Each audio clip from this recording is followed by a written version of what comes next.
Welcome, everybody, to this afternoon's One Peaceful World Day, Michio Kushi's birthday event.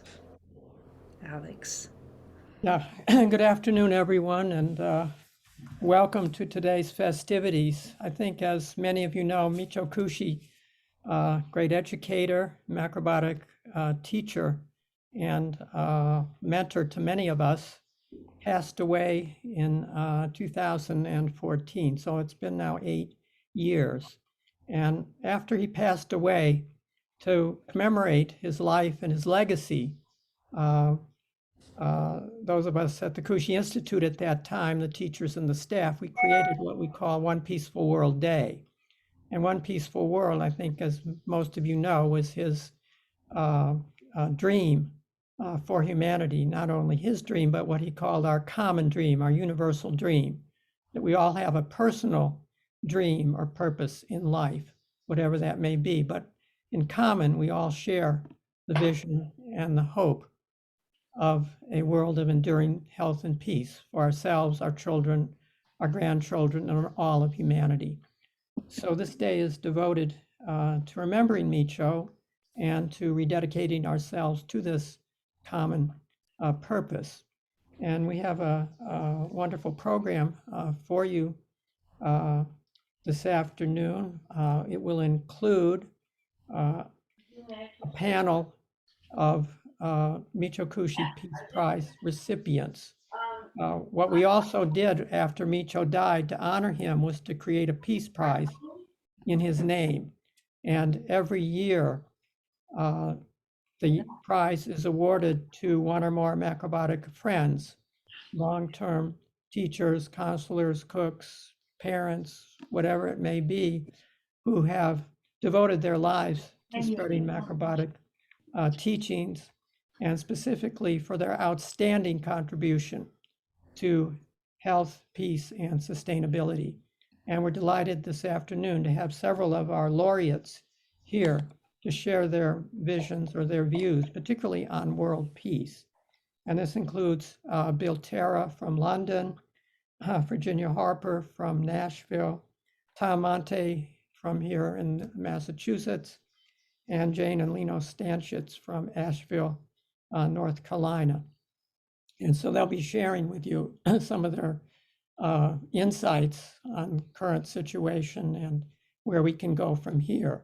We'll also have a more personal session that my wife, Daka, here next to me, will be leading about personal peace, about things that we can do in our individual lives to create a more peaceful mind, body, and spirit, as well as then spread it to our families, our neighborhood, our communities, and so forth.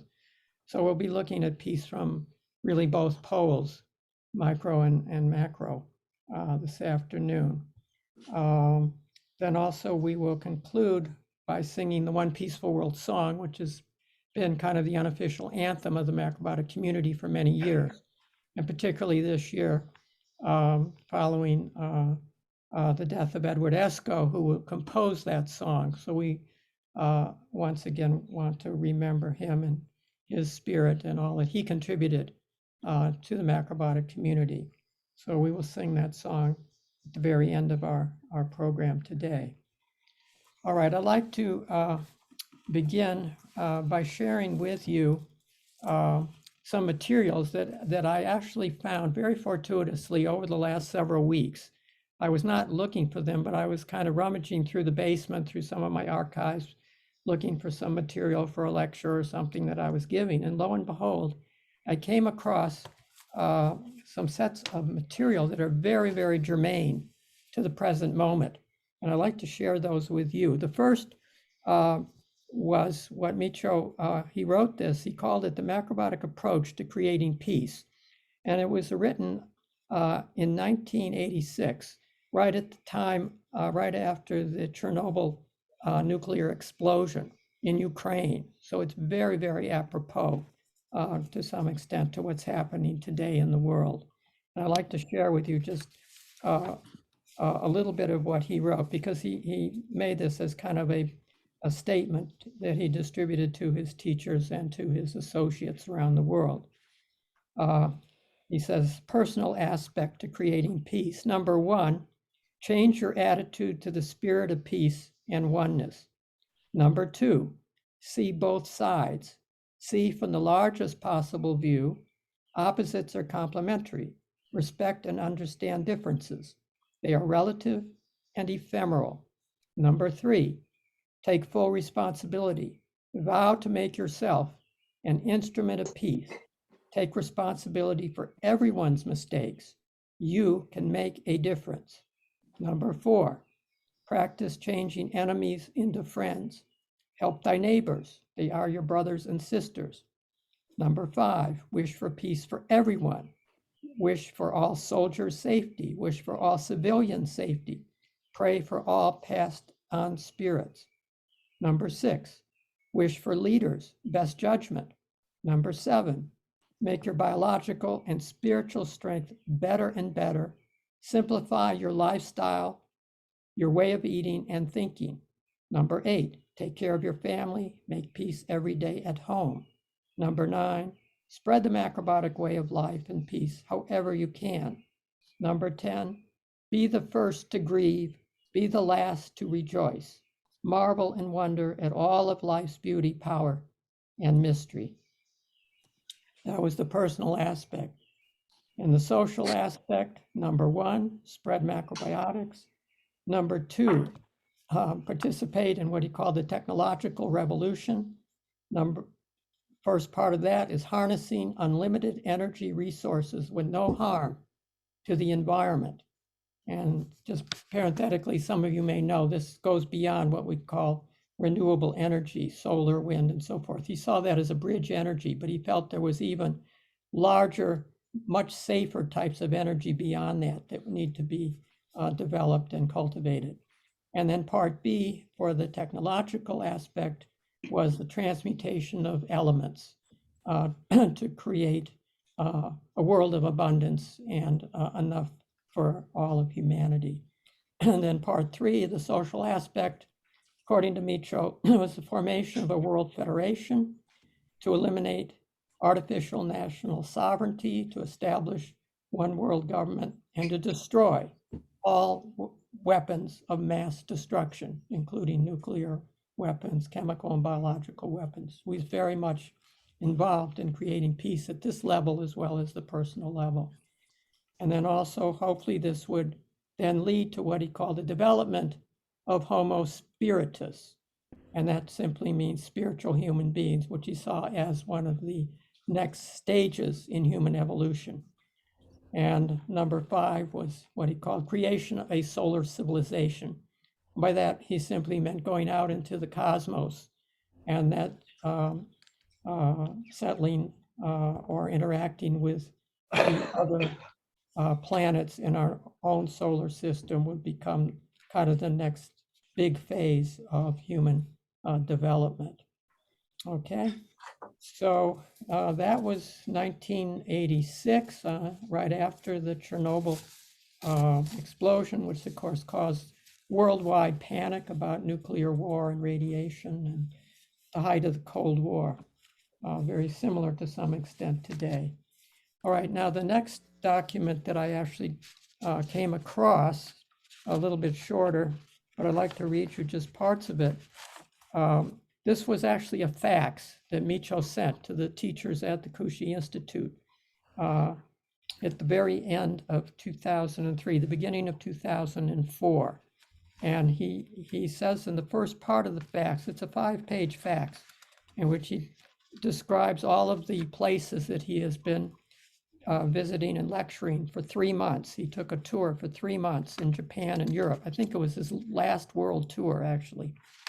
And then he says to the teachers, he says, in the future, I wish to develop future world leaders, 50 to 100 teachers.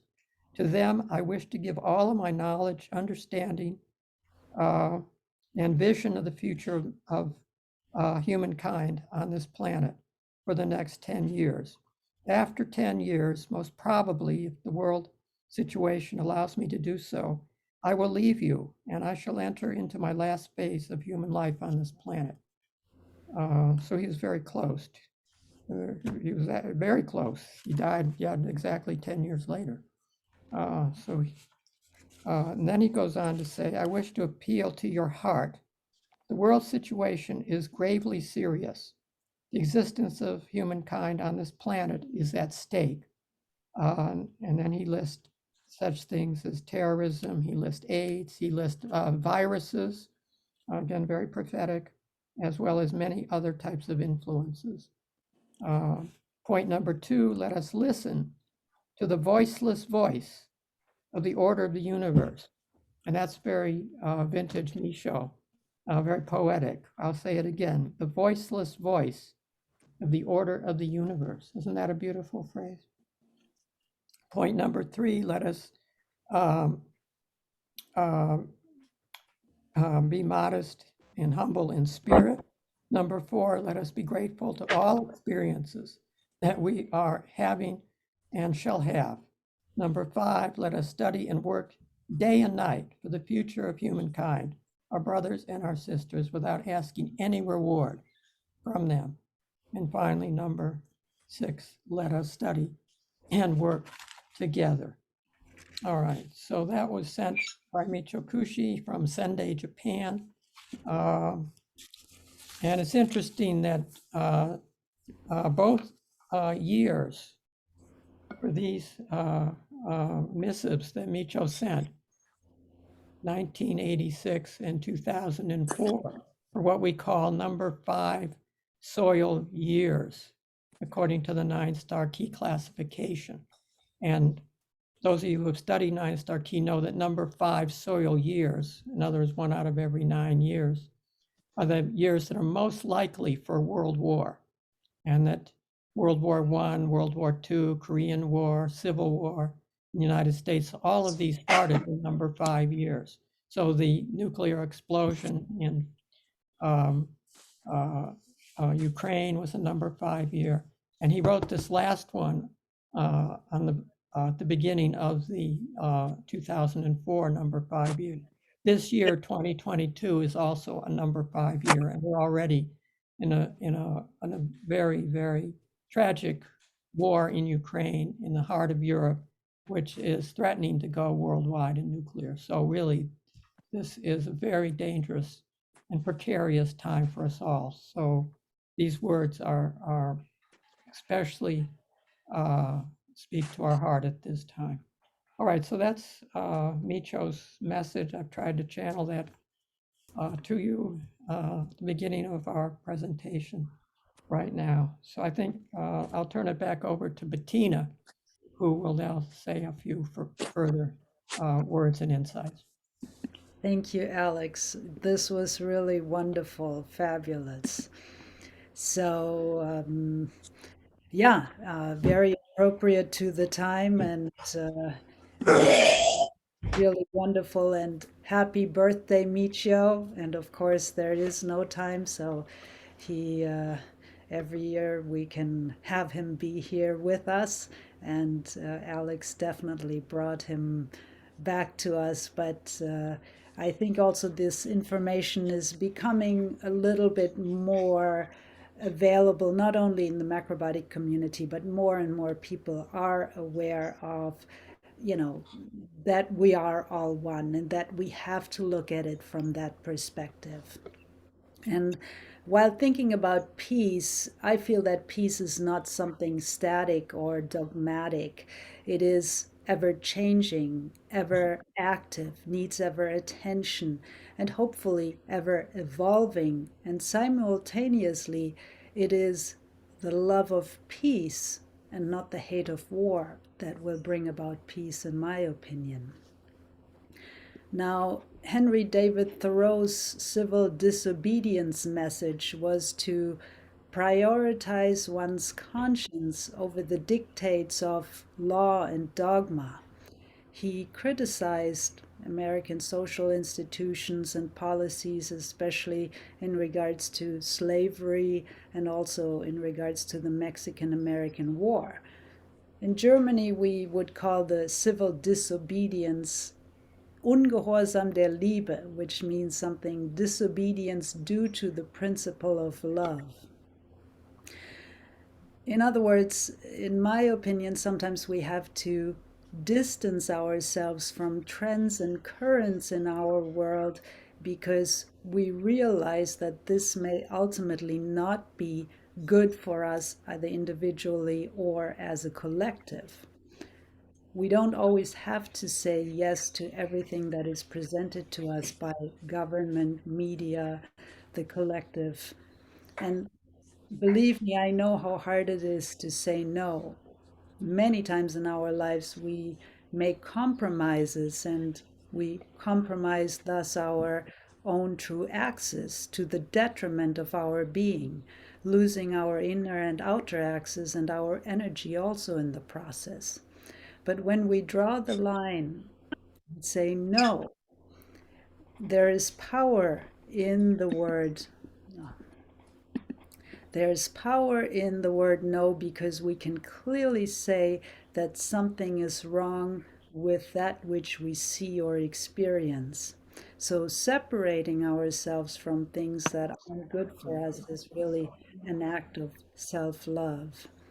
And I just would like to make a little bit awareness about something that is dear to my heart.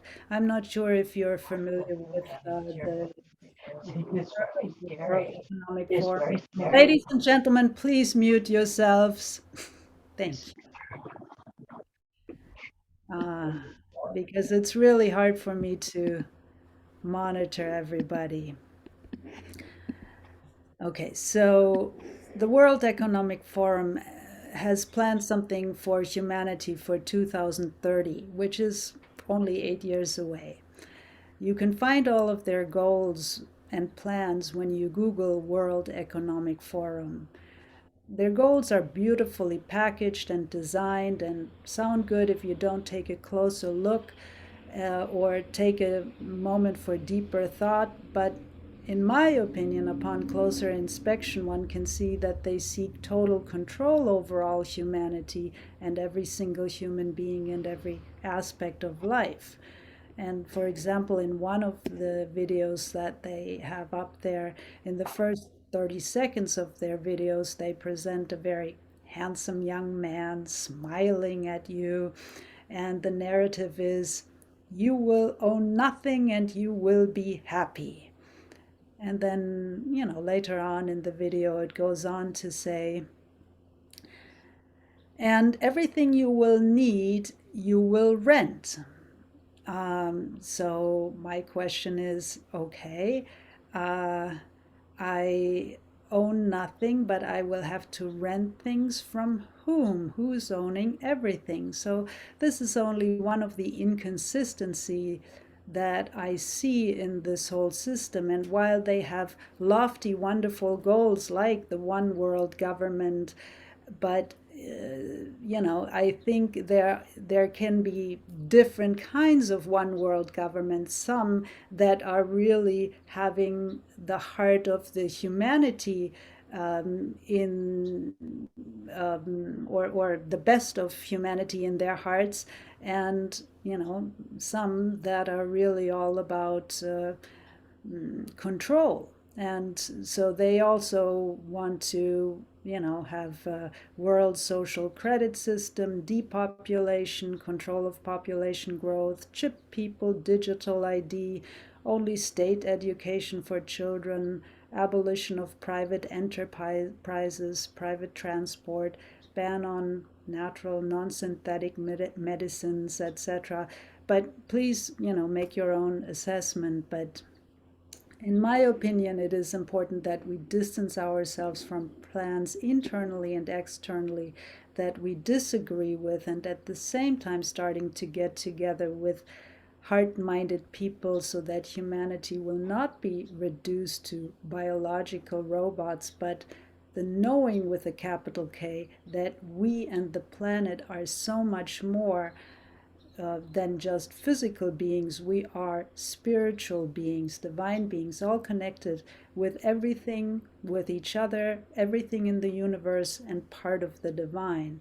So let us create and maintain visions for a future filled with light, with love, with power, but not power over others, but empowerment for a world with connection, dignity, and love. Let us face to peace and doing good, uplifting things in our world, and cultivating these qualities within us and around us.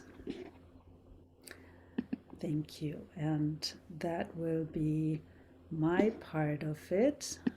And then let's see. Next, I will give the spotlight to Danka. Excuse me, Latina. There were some noise when you mentioned where that excerpt came from. Will you mention that again, where you found out? Which excerpt? The Yes. World Economic Forum. Thank you. Yeah, it's World Economic Forum. Please Google it. It's very easy to find. I'll put it in the chat. Thank you.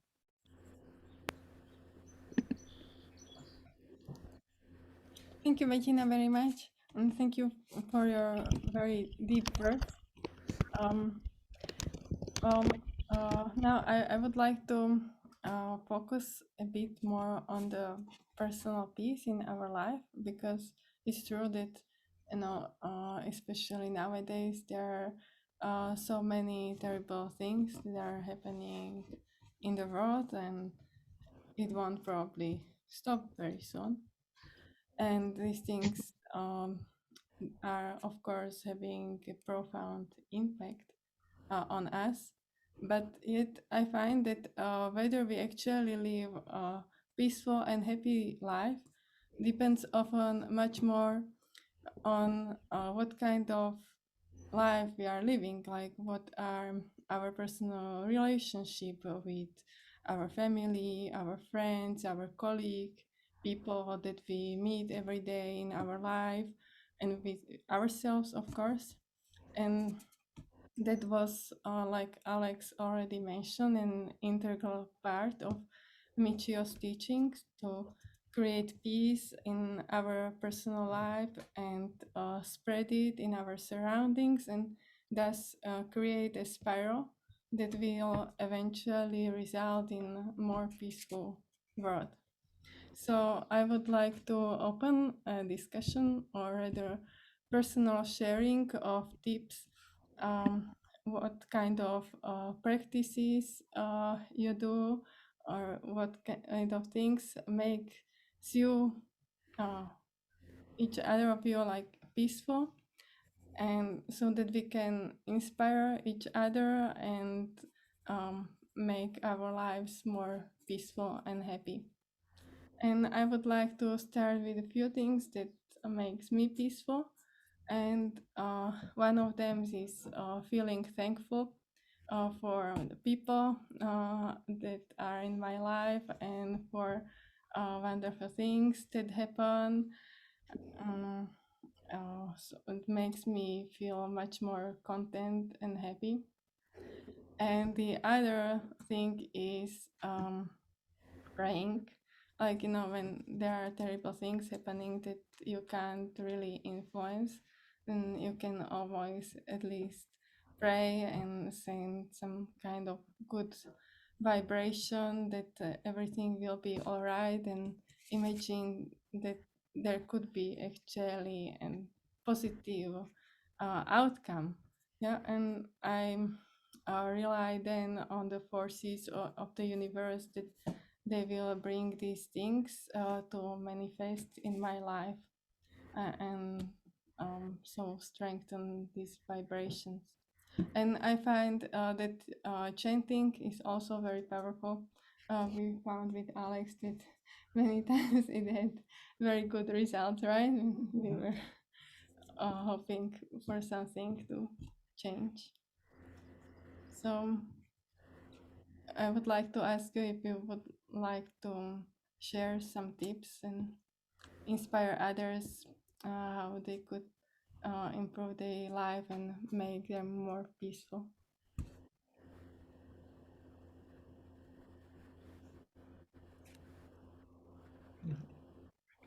Hello, okay, this is Susan. Hi, Susan. Would you Hi. like to share something with us? Yes,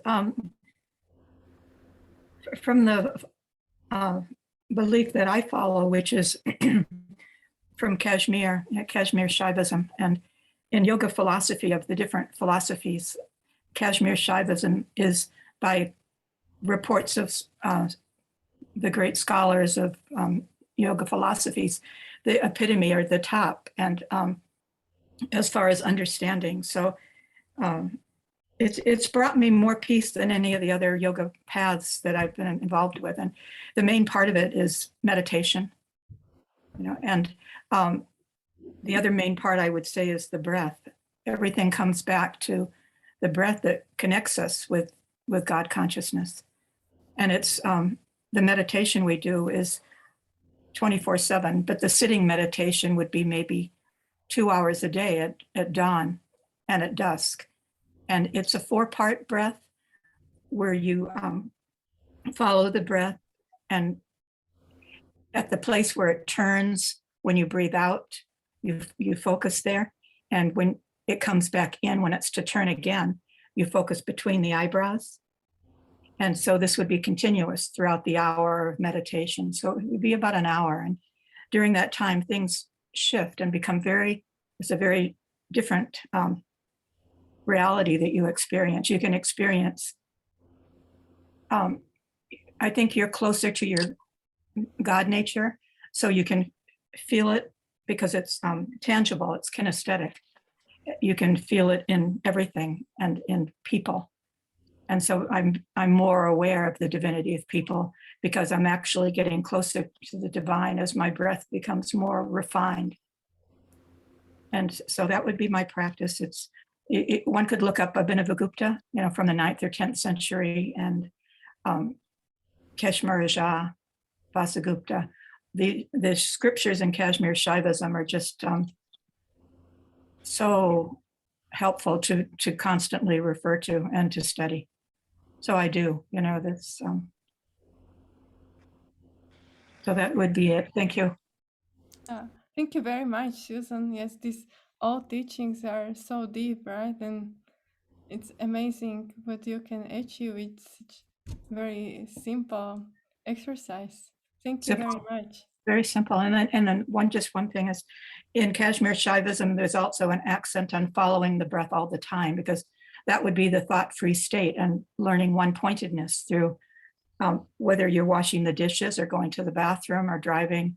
It doesn't have to be the 4-part breath, but just an awareness on the breath. Even if I'm talking to you, it's harder when you're talking to someone, but there's many ways you can have your mind on kind of doing your daily, but also doing your breath. So, and the goal would be at least 6 hours a day, which of course is very unattainable for me right now, but I'm getting closer. The more I can come out of forgetfulness and go on the breath, then I'm not chitter chattering with all the erroneous stuff going through the mind, which is not good. Wears out the mind and makes you think you are the body and the mind, which you're not at all. So anyway, that's it. Sorry. Thank you very much. That was very inspiring. Thank you. Yeah, it's a good way, like how to change the point of view, right? How we see things. Would anyone else like to share some tips? Gina, you would like to tell us something? Yeah, sorry. hi, thank you. Well, all these spiritual practices, and Alex, I loved what you wrote. I wonder if we might even get a copy, especially of that first, the personal part. And yet sometimes I feel myself triggered, like, that person said that thing, or, that it's like, I wish I could be like, in that state all the time. Anyway, so what I have thought of to do is to set personal standards of how I wish I could be. And then This is my new affirmation just of today. My behavior is at my standards.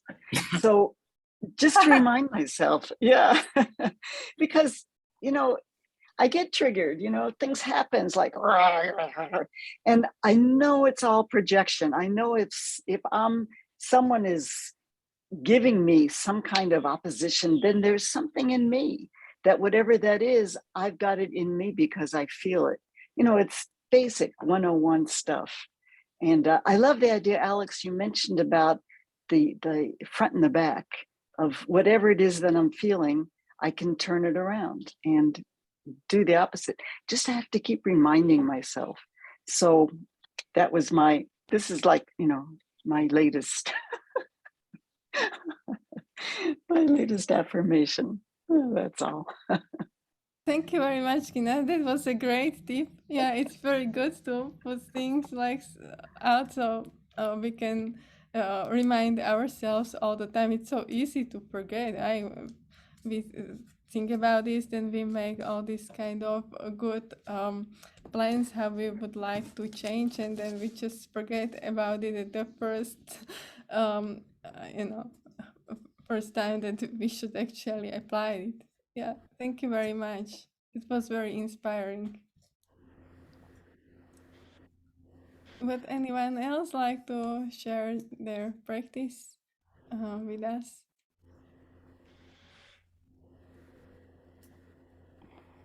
I'll share.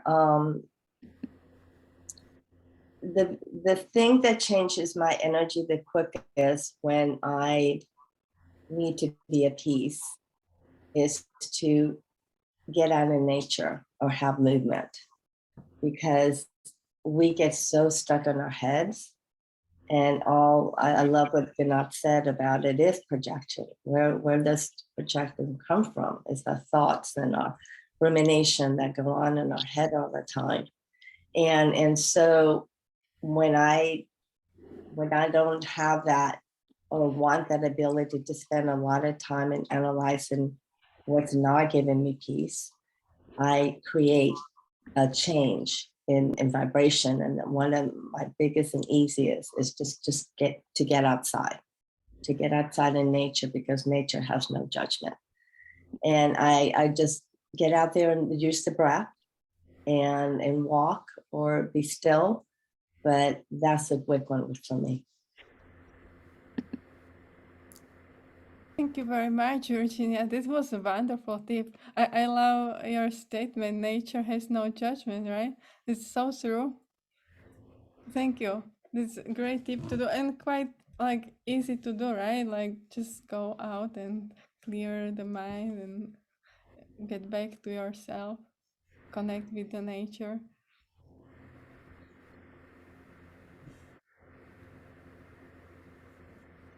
Would anyone else would like to share their tip?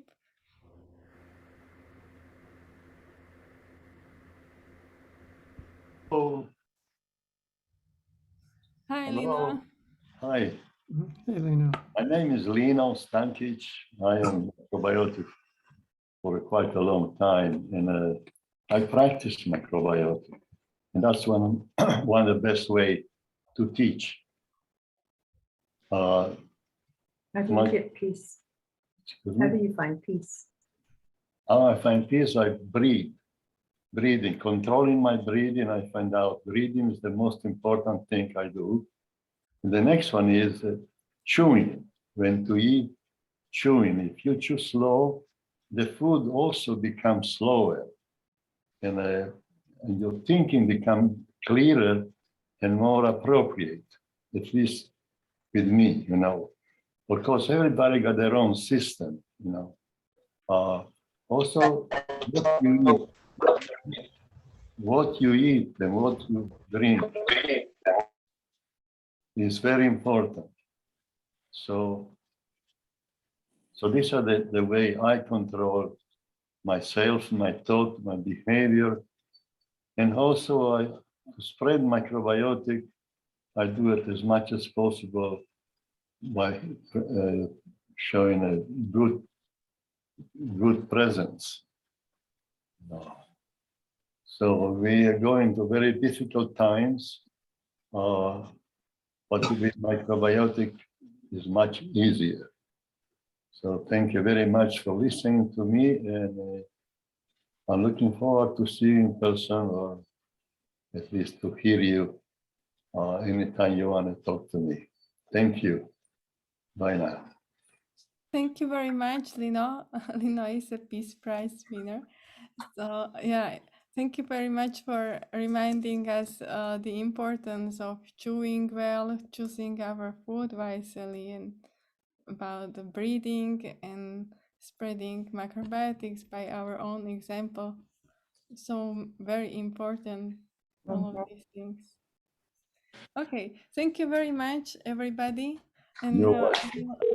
I will give my word back to Bettina, who will continue. Welcome to Verizon Wireless. The wireless customer you called is not available at this time. Please try your call again later. Announcement 1, switch to 2-2. Welcome to Verizon Wireless. The wireless customer you called is not available at. Okay, there we go. Sorry. It was not letting me do what I tried to do. Okay, so now let's, Christina Perello unfortunately is not here right now unless she is under a different name. She promised she would share with us a reminiscence of Michio, but I think we will go to the forum next, and of course we have a number of people here who are recipients of previous Michio Kushi Peace Prizes. And so Alex, do you want to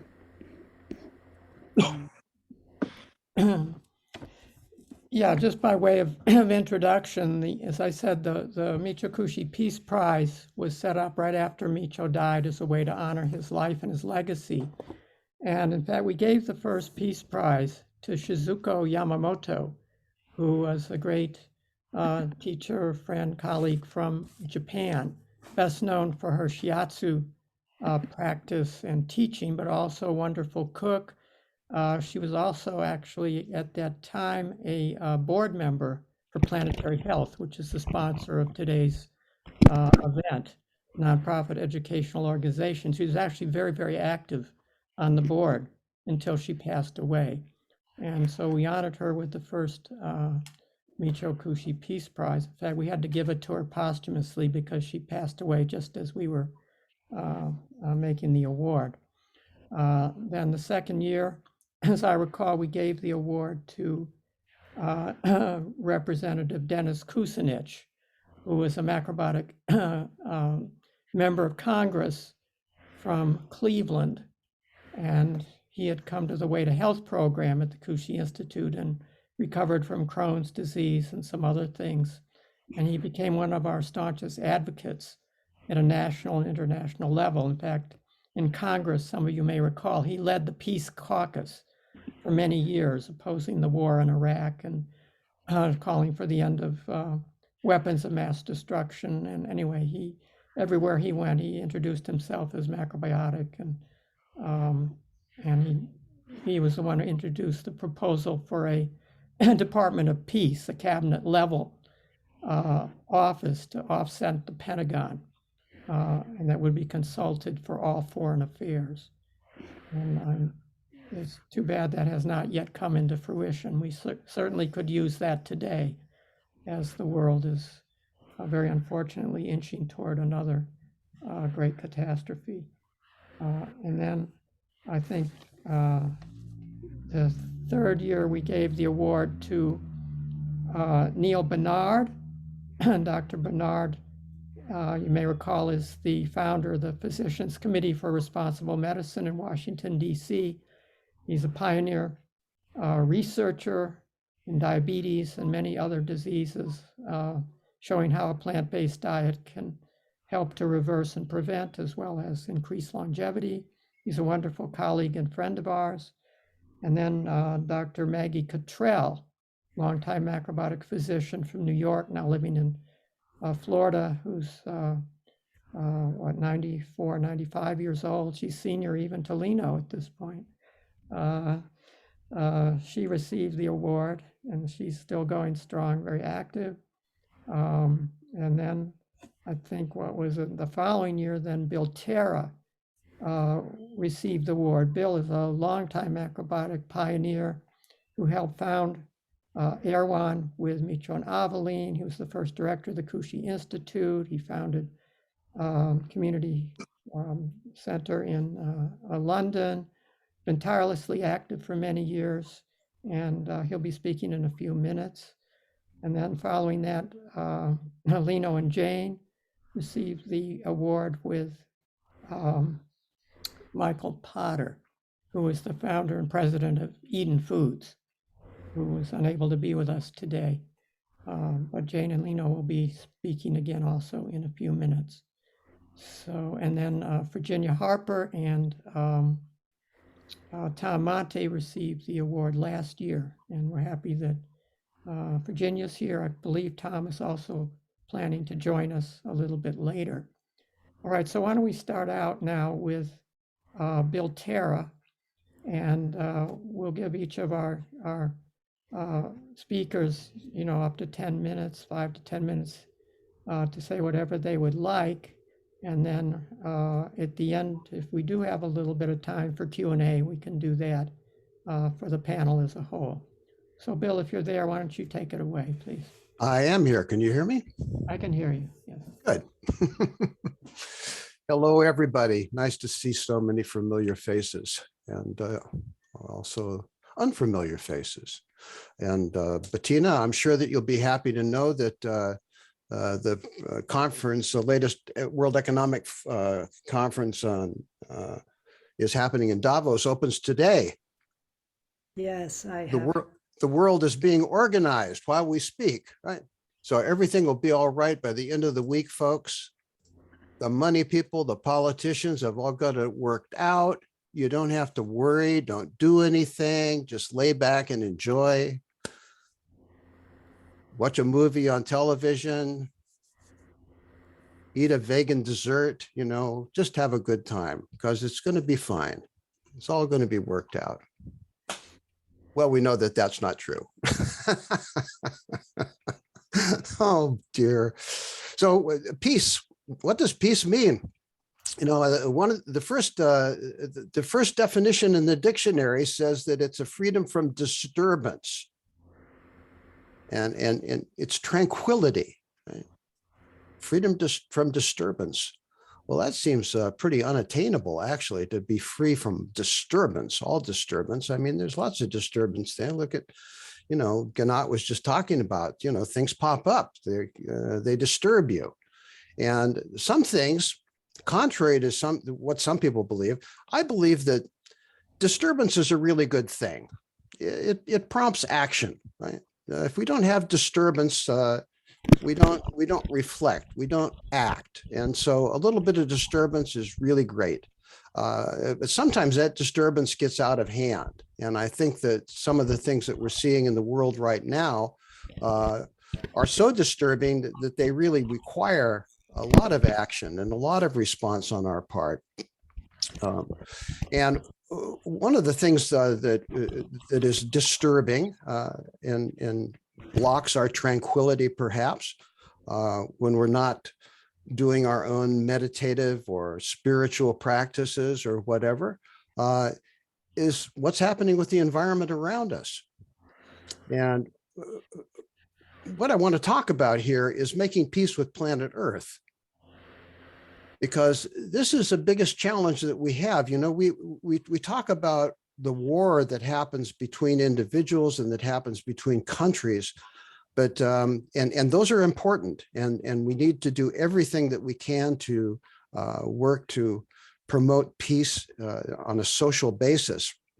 But underneath all of that is our relationship with the planet.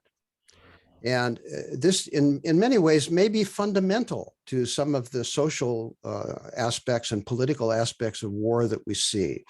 Because usually wars happen because of territory.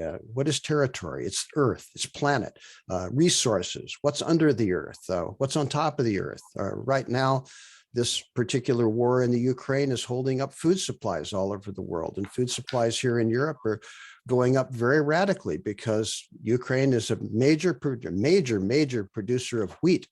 And so wheat is stacked up there, and it's quite easy to imagine that within the next several months, tons and tons and tons of wheat will be destroyed by this war or go bad by the result of it. So I want to talk a little bit about nature first. I was very fortunate. My father was an outdoorsman, and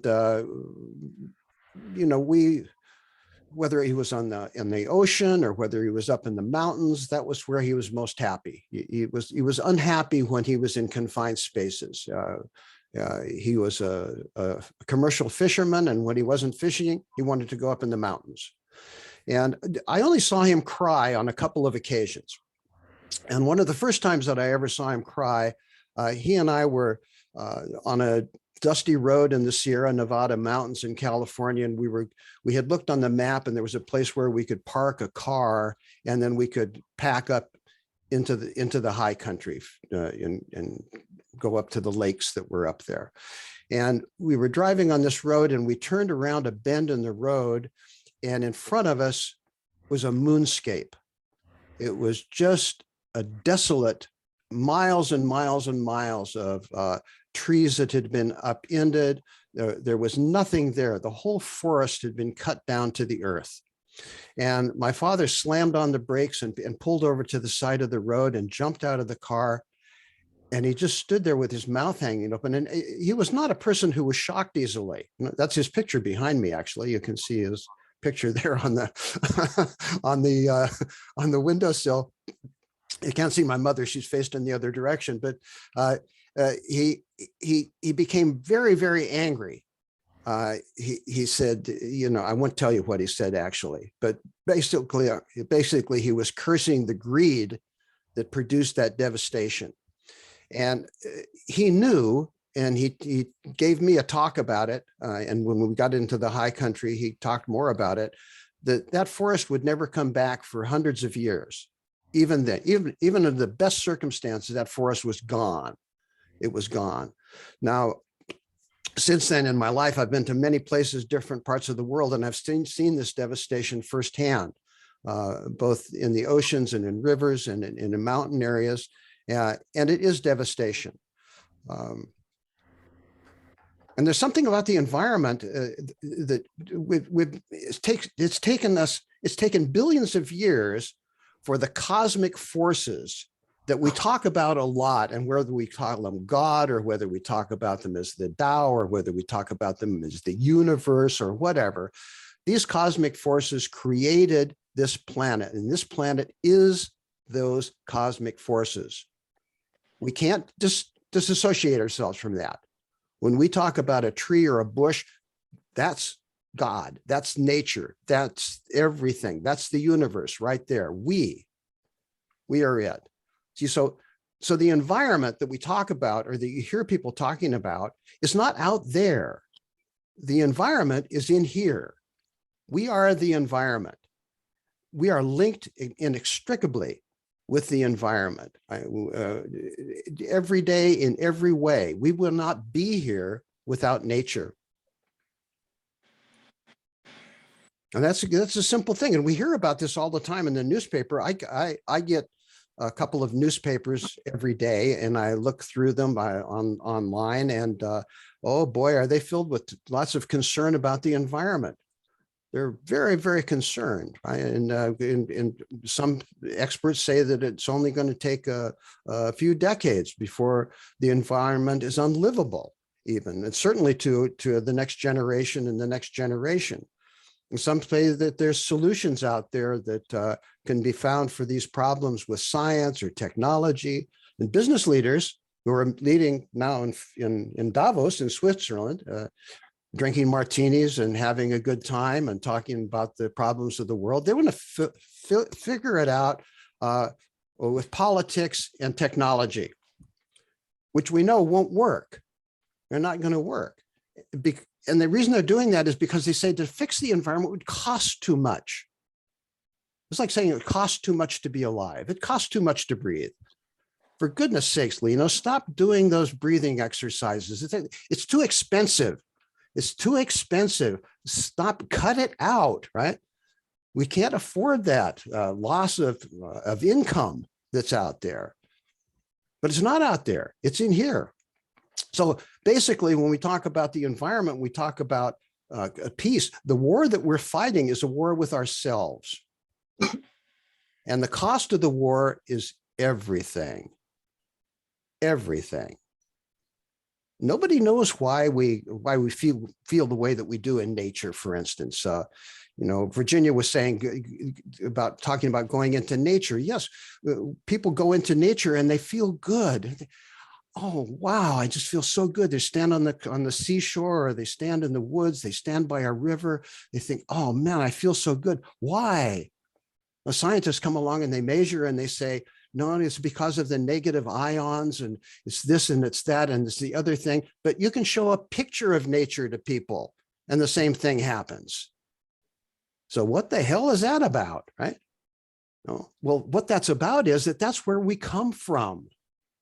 Sometimes the language we use is we come from the universe, or we come from God, or whatever. How do we think that shows up in the world? It shows up through the material of the environment itself.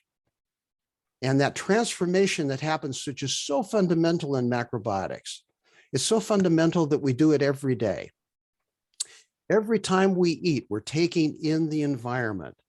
It is the most intimate relationship we have with the environment. And it is a path to peace. It's a path to peace because everything that we take into our body is either a direct form from the environment, a pure form of the environment, or it's something that's been fiddled with by the hand of man. And when it's been recreated by the hand of the man, this is when it starts getting perverse. Because we start toying around, we start trinking with things here and there. I've made up a new word, trinking, right? I meant to say tinkering, and somehow it came out in the wrong way. So this tinkering that happens with our own biology, if we don't have our own biology, if we don't respect our own biology, it's the end of the game. It's the end of the game. This is why issues like body autonomy are so fundamental for peace. So fundamental for peace. And when we look into the past and we see the people who were great speakers toward peace, whether it's Mahatma Gandhi or Thoreau, who Bettina mentioned earlier, right? These people all understood the power of that connection between ourselves and our food and the environment at large. Peace does not happen among human beings until there is peace with nature. To flip it around the other way is a total delusion. Like we're all going to become peaceful and then we're going to start taking care of the environment. No, no, no, no, no, no. Or we're going to start taking care of our health afterwards. It doesn't happen that way. Anybody that's ever studied ecology knows that it doesn't happen that way. That's not the way, that's not the process of nature. So we have to pursue peace with nature. But here's the good news is this. The good news is that if we make peace with nature, nature rewards us. That's fantastic. If you're fighting nature and we lose the fight with nature, and we say, okay, we give up, we want to make peace with nature, then nature says, fantastic. What I'm going to do is I'm going to make you more healthy. I'm going to give you more vitality. I'm going to bring you peace of mind and tranquility. All of those things are a result of making peace with nature. And our most, as I said, the most intimate connection that we have is through that and through the food that we eat, and particularly through the vegetation that we eat, because that is getting down to the pure form here. Now, people say, well, how do we make peace with nature? Well, the first thing that we need to do, and I know that some of you already know what I'm going to say, right? You're already intuitively, you know, oh, it's Bill Terra. This is what he's going to say. I'm going to say, stop eating animals. Stop bloody killing animals. 80 billion a year, crazy. Trillions of sea life, crazy. It's insane.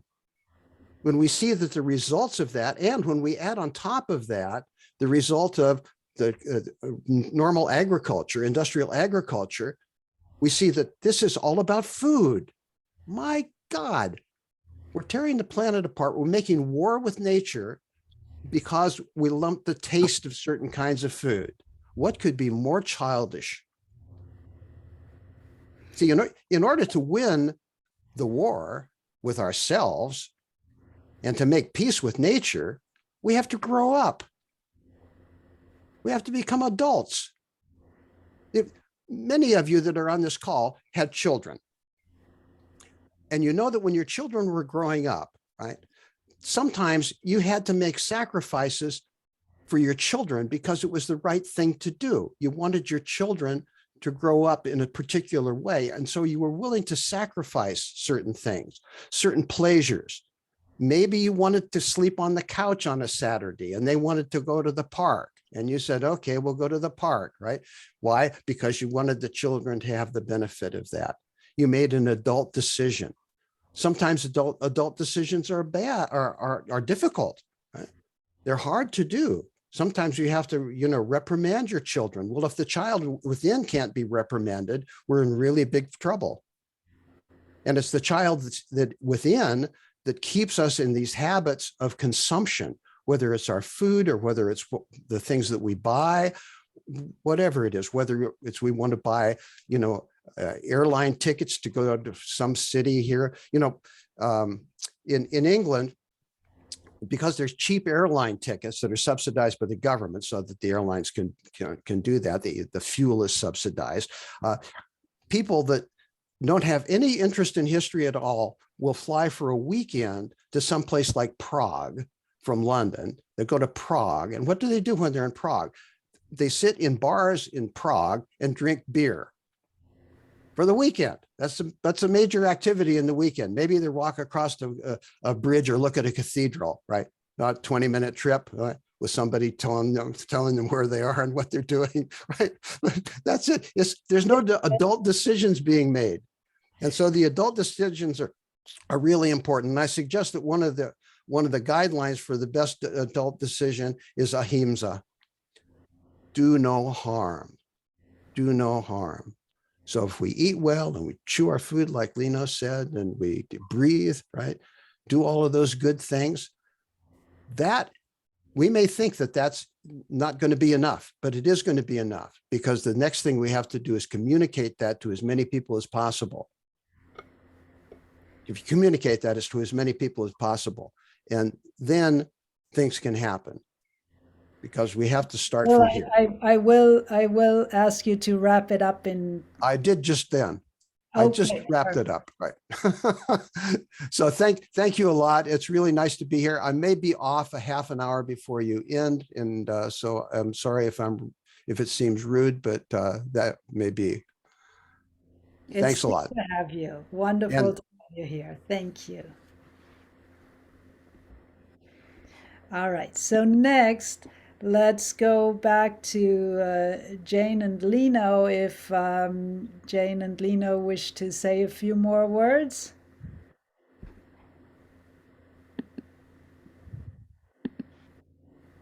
You will have to unmute yourself. There. This way. Okay. Okay. Jane and I are honored to be invited to speak at Michio Peace or One Peaceful World. We take thanks Alex and Bettina for the invitation. To all of you watching, our friends, we send our greetings and wishes for your health and happiness. Beyond my family, Michio Kushi is one of the most important men in my life. His teaching and influence hundreds of thousands worldwide with his visionary philosophy and practical ways to live a healthier, happier life. Michio's teachings have proved to be very effective and timeless. They have held up through time. The macrobiotic types of plant-based diet is widely accepted by the top nutritionists and medical experts in the world. Michio's teaching of one peaceful world helped to unite all races, cultures, and countries, so deeply needed now in this challenging time. We learn from Michio that one macrobiotic philosophy and diet profoundly affect our attitude toward others for more tolerance, understanding, and love.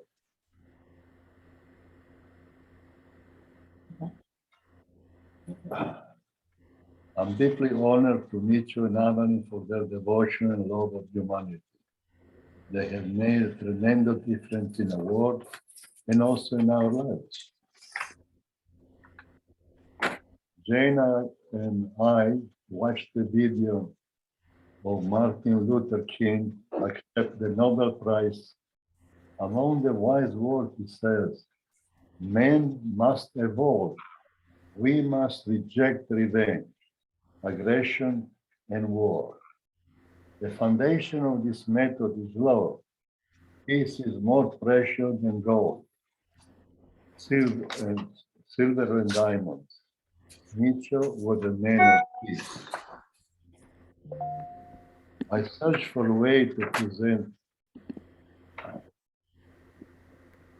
prevent war. It was his deepest quest. He knew that man must first be healthy of mind and body, I think in behavior. So he taught diet, lifestyle, love of humanity, also spirituality, that man is homo spiritus. I was in two worlds.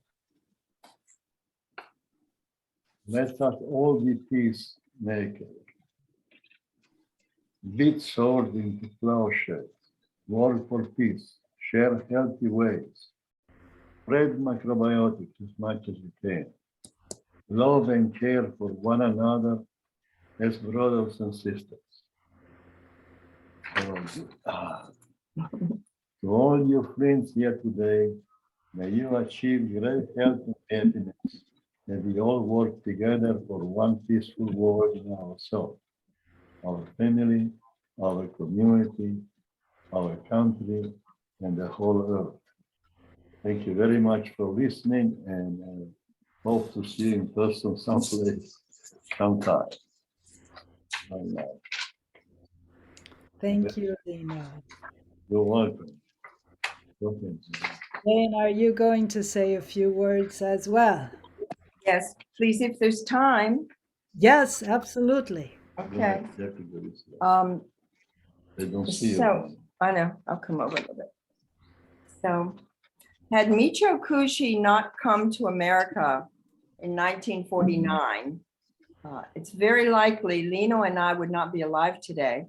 So we have a great deal of gratitude for Michio and for Aveline, who often work behind the scenes, but often right out there with making macrobiotics happen in America, and how much courage it took for them both to come over here right after World War II, Japanese immigrants to America with just a few dollars in their pockets, in a quest to create peace. We think that Michio was all about miso soup and brown rice, and he actually was. That's what he taught day after day, hour after hour. But his main passion, his main quest was for world peace. He contacted men all over the world, leaders, men and women, and trying to find the answer. And as we all know, he learned that until people are healthy within, until the environment is healthy, we cannot know peace. And And as Bill said, if we all share what we know, if we're all examples of macrobiotics and conscious eating, conscious living, and write about it, teach about it, as many of you are presenting seminars, and as are we, and working for peace, because peace takes work. I'll relay an interesting story of when Michio was honored at the Smithsonian, Michio and Aveline, at the Smithsonian Institute Museum of American History. We went up to where Michio's archives were on the second floor. And I looked over my shoulder and I saw an airplane. It was the Enola Gay hanging on the ceiling. And I thought, on one side of myself is the airplane that took the bomb to Japan. On the other side is Michio Kushi and Aveline Kushi's books and implements and foods. And it was a very powerful moment for me to see that connection, that contrast. And Einstein, you know, as we all know, who created the equation that led to the A-bomb, was devastated that it was used for destruction. He himself was a vegetarian, and he worked for world peace. Now, we know world peace is evasive. It's a tragedy what's happening in the Ukraine, but it's also happening in many countries around the world. But I have hope, we have hope, and the world does evolve. I have a close macrobiotic friend, a teacher that was mentioned earlier, who saw lynchings. She saw lynchings in her town in Alabama. And these lynchings are still going on in different forms. But also, Michio taught a tremendous amount about tolerance, and that when we are at peace within, we love one another, we care for one another, people of all races and cultures. So again, the macrobiotic teaching is very, very powerful. You might know that the Sanskrit word for war is "I want your cow." And the competition among humans has always been there. I think the more animal flesh we eat creates that more competitive and more violent attitudes. So all we can do with our communication, with teaching, and with in our communities to spread the word of natural health, ecology, caring for the earth and each other is the most important things that we can do. And so we must be smart, smarter than the establishment. We must work, because peace doesn't just happen. We must work for peace, for voting rights, for climate change, and love one another when you go out in your car, when you go in your community, to be an example of love, which is the basis of Michio's teaching and many, many great world leaders, from Martin Luther King and Mother Teresa and Eleanor Roosevelt, and on, the Dalai Lama. It's all about love. And Alex, don't forget what Michio told you when Alex came from a very exhausting weekend. Michio said, "Alex, don't rest until one peaceful world." And you all, I bow to you all. I know many of you here work tirelessly to help people. And I bow to all of my macrobiotic colleagues and friends. I feel like we're part of one family. So thank you for letting us speak. We love you all, and let us all take care of each other and love each other. Very good. Thank you, Jane.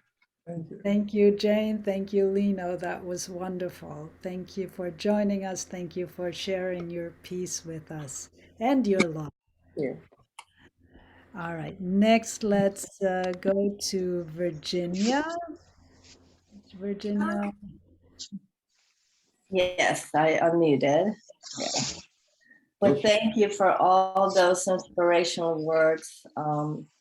It's really great to hear that we come together like-minded and bring energy to this. I'm going to keep mine personally short because I am getting over COVID. And I wanted to first begin with a quote from Michio that has meant so much to me and I have lived by. Peace begins in the kitchen and pantries, gardens and backyards, where our food is grown and prepared. The energies of nature and the infinite universe are absorbed through the food we eat and are transmuted into our thoughts and action. For me personally, that's exactly what took place. It went from my head of understanding or trying to understand what I was being taught to my heart of finding an answer to my pain and suffering at the time, to my hands, putting into practice. Because it was first practicing macrobiotics, then living macrobiotics that has given me the peace to live my life out loud and unafraid. It was a springboard to change my destiny. Hi. My place in this world, in my personal world, was to create a family life. I wanted, but I thought I could never have. I birthed two incredible children, 3 beautiful granddaughters, and more than ever, the life-enhancing teaching that macrobiotic brings us continues. I feel a stronger responsibility is needed now more than ever. And I love the words that my senior mentors just shared with us, because it is about that critical thinking, that self-responsibility that's going to bring us closer to nature and be part of that nature that we need to save and survive. Michio's teachings, compassion, and endless patience in teaching me personally helped heal the most stifling disease of all, fear. I have learned to live peacefully, faithfully, and trust in my higher self. Happy birthday, Michio. We will be celebrating you this lifetime. Thank you. Thank you very much. Thank you for coming on even while you're getting over COVID. It is much appreciated that you're here with us today. All right, and then we will go on to Tom Monty. If I think, Tom, you're here. I am, yes, Wonderful. I'm here. So should I start? Yes, please. Oops. Tom, I just muted you. I wanted to make you spotlight, and meanwhile I muted you. Could you unmute yourself? Yes, yes. Sorry. No problem. So thank you so much for inviting me, and it's wonderful to be with everyone. I feel honored to be here with this consciousness, with these friends, and with our mutual intention to create a better world. I want to talk about unification of consciousness, which I think is which is a prerequisite for achieving peace. And it starts with 9/11. And when the World Trade Towers were attacked, there were these computer random event generators all over the world that work by generating random numbers, and they're designed to create random numbers endlessly. And so when the World Trade Centers were attacked, what happened was they started generating patterns, and it was no longer random. And the patterns were understandable and orderly. And what they discovered, what this was done at Princeton University, it's the Consciousness Project, World Consciousness Project at Princeton University. What they discovered was that when people are focused on a particular idea, it changes matter. It will change computers. It will change minds. It will change physical matter. This has occurred again and again. It was very evident when 1 billion people were watching Princess Diana's funeral. The random generators stopped being random. The numbers all started achieving a pattern. They all became orderly. It was also true when the tsunami in 2004 went through the Indian Ocean and killed, tens of thousands of people. It was also interesting that prior to 9/11, 4 hours before the planes hit, the generators started generating orderly numbers. In other words, they could predict that there was an event that was going to happen that was going to focus the entire world on a specific event. What we have in our capacity, our power, is to focus together, focus on an idea, focus on an important event, and change the world through what we could call entrainment, or what is being called entrainment, which is the unification of waves all over the world to generate change of physical matter. There was a guy, Christian Huygens, he was a 17th century physicist. And what he discovered was he invented the pendulum clock. And he put a bunch of pendulum clocks on his wall, and all the tails started, randomly going back and forth. And then he took a nap. And when he came back, all the tails were in harmony. And what he discovered was that the strongest waves win. That is to say, one clock on the wall was drawing all the other tails, the pendulums, into harmony with it. The strongest waves win. And when there's an event that we all focus on with compassion or grief or deep feelings beyond fear and anger, as was the case with 9/11 or with Princess Diana's funeral or with the Indian Ocean or many other events since Princeton has been tracking these things, what happens is when people get past fear and anger and we start to unify at a deeper level, we plug into a consciousness that is what we could call non-local consciousness, a more oneness. We have the capacity to unify together, to focus beyond those energies, fear and anger, which of course are very high amplitude waves above and below a median line. They're jagged, chaotic waves, as you've seen in a polygraph or EEG or EKG. These lines that are driven by fear and anger are chaotic and destructive, and they no longer resonate with the oscillations taking place in your cells. They no longer create order, they create chaos, they create conflict, they create the thoughts, feelings, emotions that lead to more conflict. After 9/11, the world was united, as we all knew, because we all felt it and it was written about a lot and so forth. And George Bush, Donald Rumsfeld, Condoleezza Rice, and Dick Cheney, and those people that surrounded them knew that there was a problem. When the world gets united behind something with compassion and concerns, because that's what people were focusing on. They were focusing on those heroic souls who ran into the building when everybody was running out. When somebody died and they were trying to save as many lives as possible, we were focusing on the amazing events, and we were also sharing our grief for the deaths of so many of those people. When we focus beyond fear and anger, we become unified and the waves become strong, very, very powerful, and we can change things together.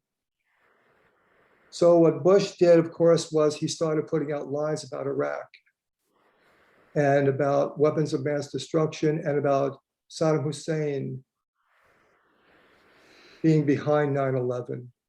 And at the time we went to a war with Iraq, which killed 500,000 people, we went to war with Iraq with 70% of Americans thinking Saddam Hussein was behind 9/11 attack on the World Trade Center.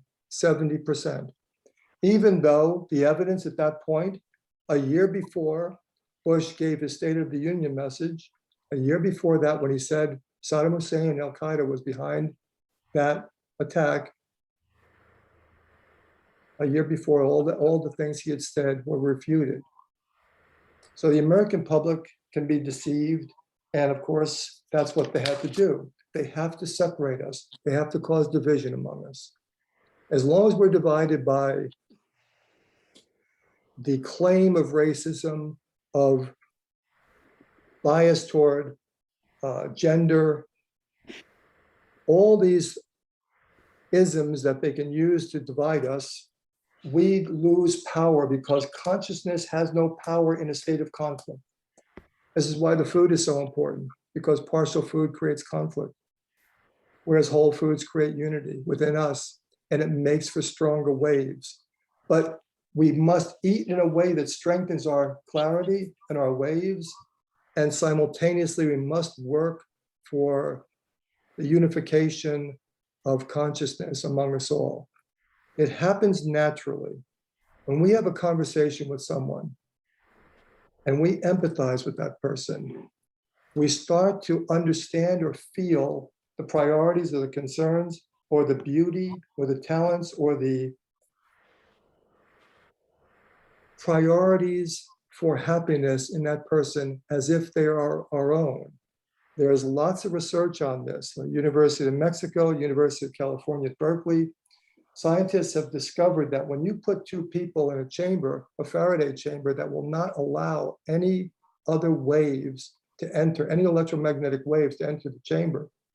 And if you put two people in separate chambers, but you first allow them to sit together and meditate and just clear their minds, and with the intention of, I'm going to connect to you. That's my only intention. I'm going to connect to you and I'm going to link up with you, and with the intention of making myself understandable to you and you understandable to me. And then they're separated and putting in Faraday cages. And then they expose one person to a flashing light or electrical impulses. And they hook both up to EEGs and EKGs and all this very sensitive sensory equipment. If you stimulate one person, the other person feels it simultaneously. That's a proven fact. That's how deep our unity really is. Non-local consciousness is available to all of us. And it comes through empathy and through compassion. Emory University did a study in which people were photographers were taking pictures of people in various states of emotional intensity. It could have been also in repose. It could have been in a more peaceful place, but very often they were in intense emotional states. And then they took two groups. One, they trained them in compassion and mindfulness, and the other, they trained them in non-violent vocabulary. And then they asked them to determine what is being thought in these photographs. What is behind the emotional display that this person is exhibiting? And the people who were trained in nonviolent communication got vast majority of them wrong. And the people who were trained in compassion and mindfulness got the vast majority of them right. And the scores were extremely different. Emory University did that study.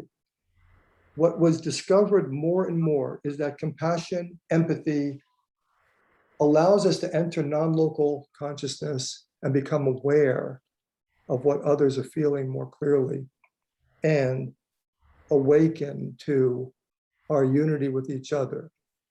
Fear and anger, which are being used as tools to separate us today, takes away our power and of course, keeps us from being able to identify with each other, to feel compassion for each other, to feel that we are a threat to each other. The simple idea that we should have free speech and we should be allowed to explore ideas with each other is now being challenged and attacked, that we should not be talking to each other about how we feel about the important issues of our day. And that we also are made to feel that we couldn't possibly agree. That's a terrible lie. That of itself is a crime against humanity. Some group, some community has to become very, very strong in its ways. Our forebears, our teachers, gave us the means where we could become stronger in how we experience our inner life and in order and orderliness within us. Consciousness can become strong within us if we are eating well and we are taking good care of ourselves and we're focusing on being very present while we eat and also very present when we do things, but also very present when we talk to each other. We talk to each other with compassion. We talk to each other with an open heart, with deep listening. And what does it mean? It means this is my brother, this is my sister. We are unified beings. When that happens, we enter another dimension of consciousness in which we're allowed to experience something beyond individuality, beyond selfish motives, beyond fear, beyond anger. We enter into a strata of a dimension that is, we could say, more unified consciousness, deeper into the spiritual world, and at the same time present in the physical world. We become very different beings. What we want to do is be able to learn the importance of receiving another person, receiving what the person says, receiving what the person thinks. I want to understand this person. You can practice this every single day, multiple times a day, in the checkout line in the grocery, in conversations with your friends, conversations with people at the bus, at the public places, anywhere you talk. We can learn to actually reach in to the other person's consciousness and feel more of what they feel. And in the process, grow the broadness of our own consciousness, grow our capacity to enter into a state of awareness that is beyond individuality, beyond fear, beyond separation, beyond conflict. I think that yes, we have to emphasize the food because we need to be strong, we need to be orderly, we need to have our gut healthy because that's our anchor. But we have to understand that we have to have our hearts become stronger as well. This isn't about, we are not in a time anymore where individuality alone is going to save anything. We're in a time where individuality is part of the problem. If we don't have simultaneously individuality and more unified consciousness, a more awakened understanding that the face is individual features and the face is a universal design. The humanity is individual features and also humanity is a universal design. If we cannot establish that firmly in our consciousness, that we are universal beings and that we are being offered the invitation to enter into a dimension where we discover both our unique abilities and our unique talents and our unique purpose in life, and simultaneously the oneness of us.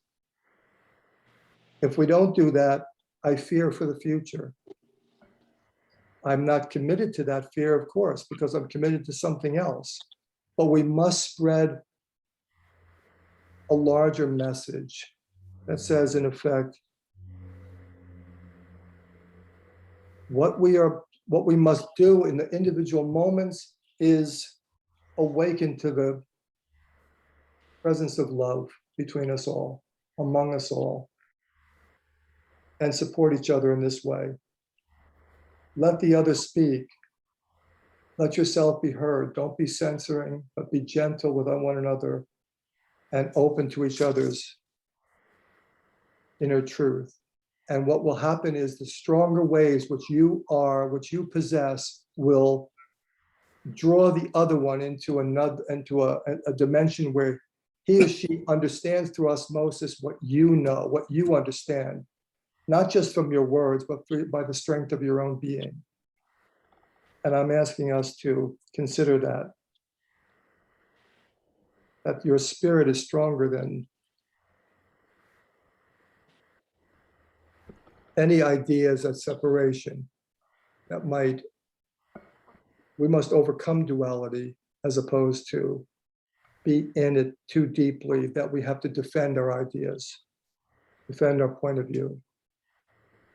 So this little group we have together today, which, I can't even think of any one of you without thinking of love and appreciation and so many years together. Wow. It's a beautiful thing. Our community has so many wonderful and beautiful people. We've been through so much together. And when we feel into that space and we feel into that love we have for each other and the work we've done together over so many years and so much good work, and we've sacrificed so much, we've traveled all over, and we've taught when we were tired and sick, and Virginia's example, and we've been passionate, as Bill and others have said, we're passionate about our message. Lino and Jane, of course, beautiful examples of that. We have to think about collectively what power we have among us and how we can use that power, the shared experience of our lives, the shared consciousness of our journey and our destiny, to expand the circle of our community, expand the circle of our connections, expand the circle beyond our circle, immediate circle, but also into people who have no understanding of macrobiotics, no understanding of waves or anything like that, but they can feel our love, they can feel our hearts. So that's my little presentation. Thank you so much. Thank you, Tom.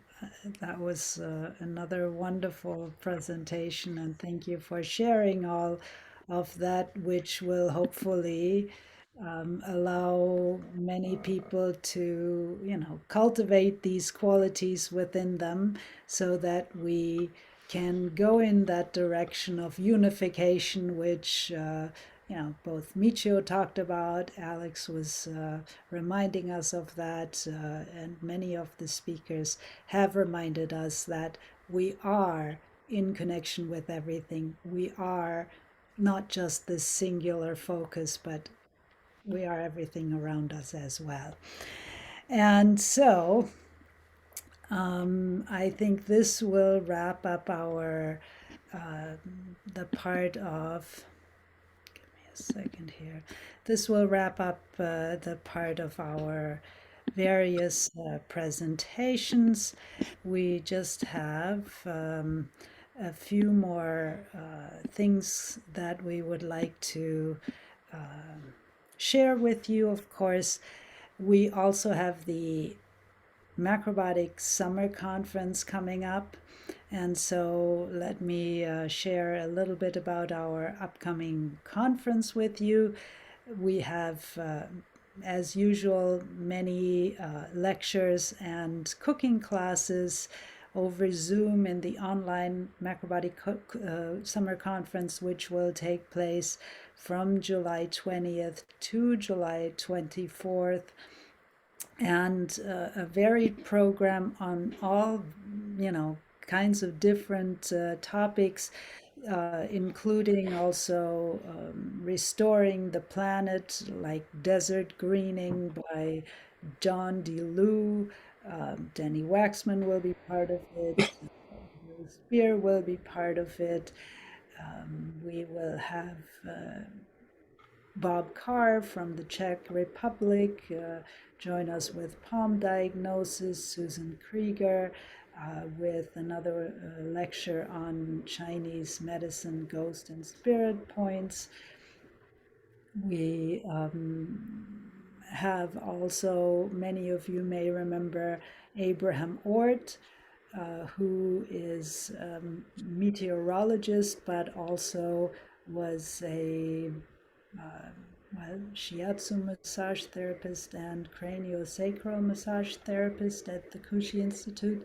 So he will share his views on what is going on and what we can do right now. And then we have cooking classes from Brazil. Flor will be there. Flor Marquez, who used to take the level 1 through 4 courses at the Kushi Institute.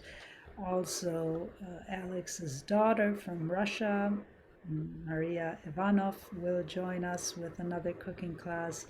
We will have somebody from the Macrobiotic Institute in Portugal, Sonia Jordao, who will be joining us.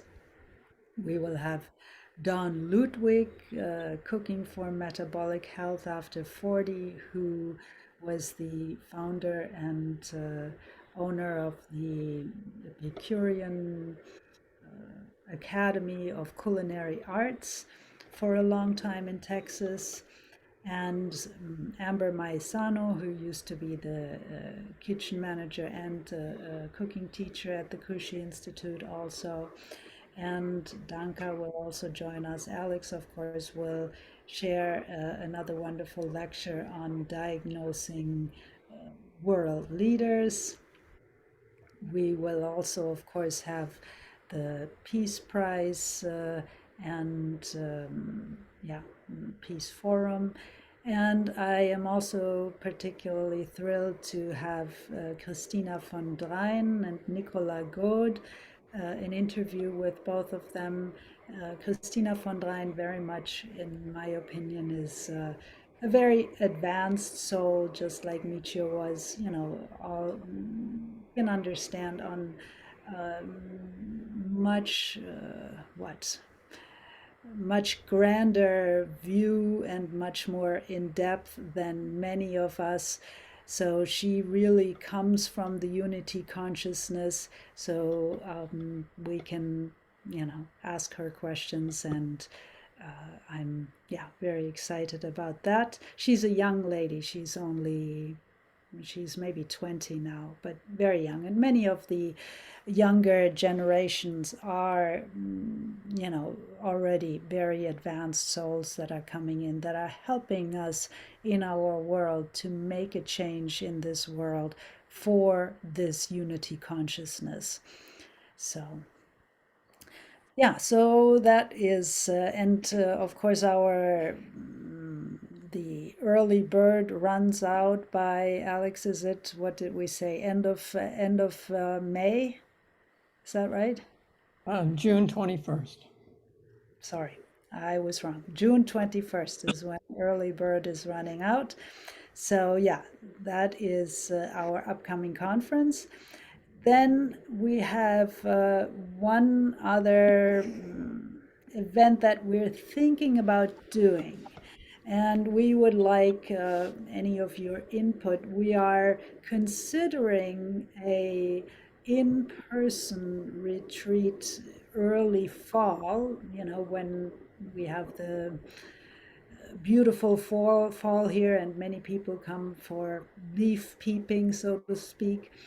But maybe a 3-day event, a short in-person event, like a retreat getaway, also visiting maybe Aveline Kushi's new grave, and various places around the Berkshires.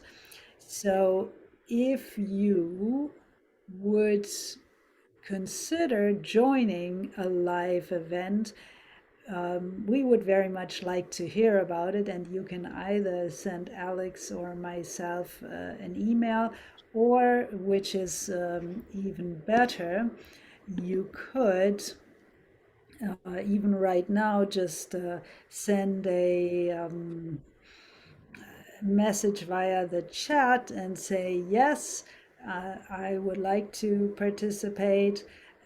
Then we get a sense of, whether we have enough, whether we may have enough people that would consider joining it, so we can start planning on doing it, or if there really isn't enough interest, then we will postpone it for the future. Let's see, what else? Yeah, so if you would let us know if you would be willing and interested to join a live event early fall, let me know, let Alex know. And actually, Christina Perello has just joined us, so I I think did. we will let Christina have a short talk right now, and then we will go back and finish with the One Peaceful World song.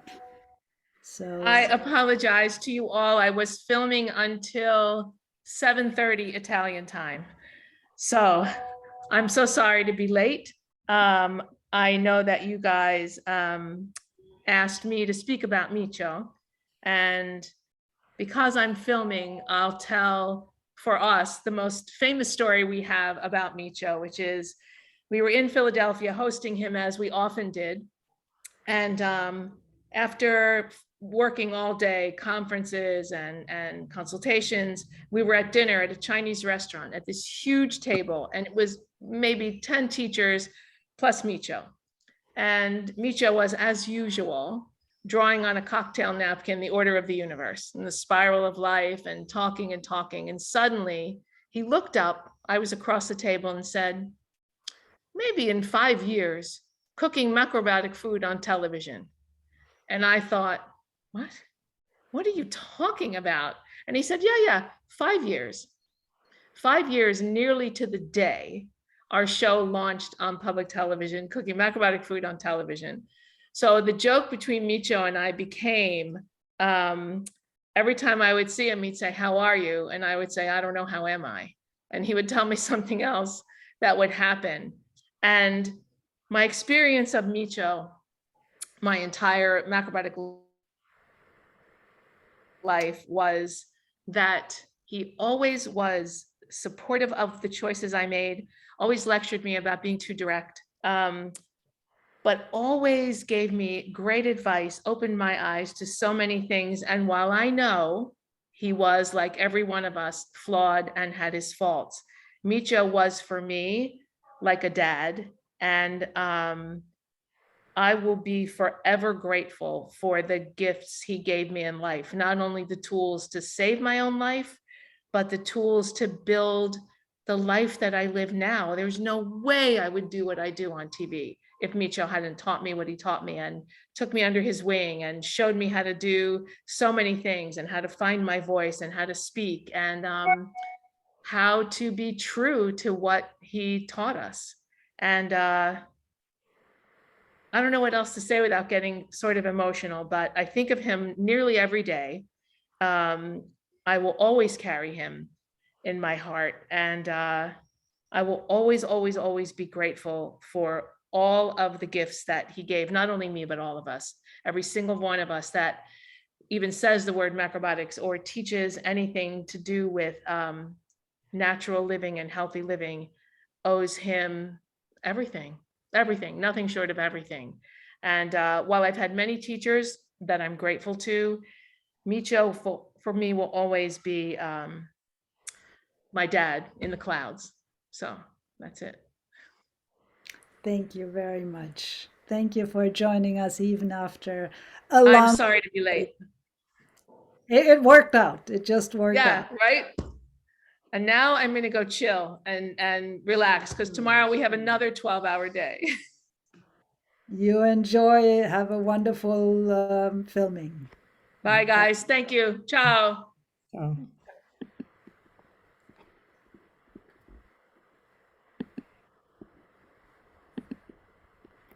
Alex. mm. Yeah, thank you, Bettina, and thank you, Christina. Thank you, everyone who participated in today's wonderful birthday celebration for Michio. Bettina, I think we should give them the web addresses to sign up for our future events, the summer conference and maybe later on the retreat, which are macrobaticsummerconference.com. That's one of our websites, and also planetaryhealth.com, where we have news of our upcoming events. Also, at the summer conference, as Bettina mentioned, we will be awarding this year's Michio Kushi Peace Prize. And we're very happy to announce that the winners for this year's Peace Prize will be Bill Spear and Mina Dobich. These are two longtime acrobatic teachers, counselors, who've been working tirelessly around the world for many decades now, spreading the acrobatic message of one peaceful world. And so both of them will be giving keynote addresses. I think it's on Saturday, Daka, on the 25th, On Sunday. 24th, and we invite you to join in that ceremony. We will be also inviting all of our laureates to also attend and make congratulations and some of their own comments. So Jane and Lino, Bill Terra, Tom Monte, Virginia Harper, hopefully Dr. Cottrell and Neil Bernard and others will also all be invited to participate as part of our ongoing initiatives in this field. All right, so we'd like to conclude now by singing the One Peaceful World song. So can I share screen, Bettina? You can share a screen. Just let me say one thing real quick.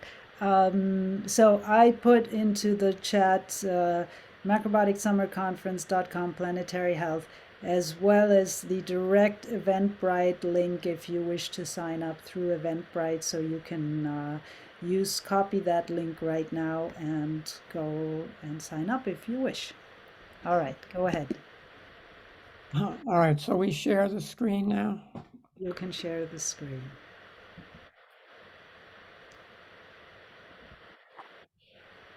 Okay, and so this is the One Peaceful World song. The first page, you can see the music for those of you who read musical notation. And we'll sing just 3 verses. There are actually 4 or 5 verses, but let's sing together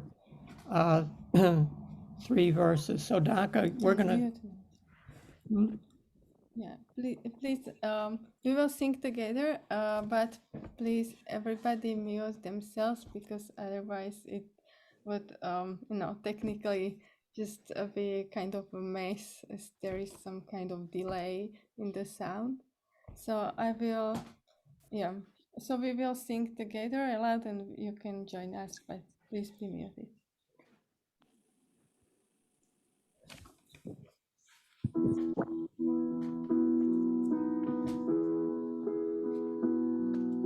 In each and every country, in each and every land, the people of our planet will start to understand. We can live together in peace and harmony, and love will grow between us like one big family. Oh, one peaceful world. Oh, one peaceful world. To the sun that shines above us, to the earth that lies below, to the universal spirit, our thankfulness shall go, and the light will shine upon us every single day. When dreaming of tomorrow, this is what we'll say. Oh, one peaceful world. Oh, one peaceful world. In the east the sun is rising, in the west it's going down, and the two will join together in the new world unity will guide us in everything we do. And dawn will soon be breaking on a world that's fresh and new. Oh, oh, oh, oh, one peaceful world. Oh, one peaceful world. Okay. Okay, thank you everyone, and have a wonderful summer, and we hope to see you again soon.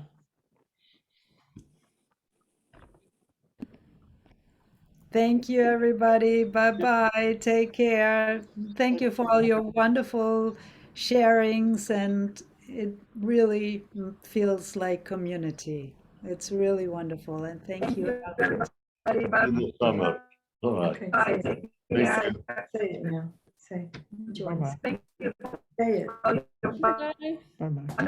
Say Thank you very much. Bye. Thank you. Thank you. Thank you. you. Thank you very much. Tina and Alex and Danka for organizing.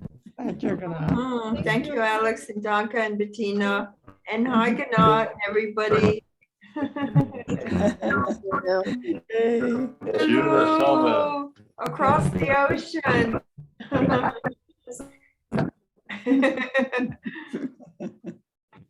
I'll think about you, Ganat, and get you set. Thanks for your newsletter, Jane, the latest one. Very nice. Okay, thank you. All right. Bye-bye. Take care, everybody.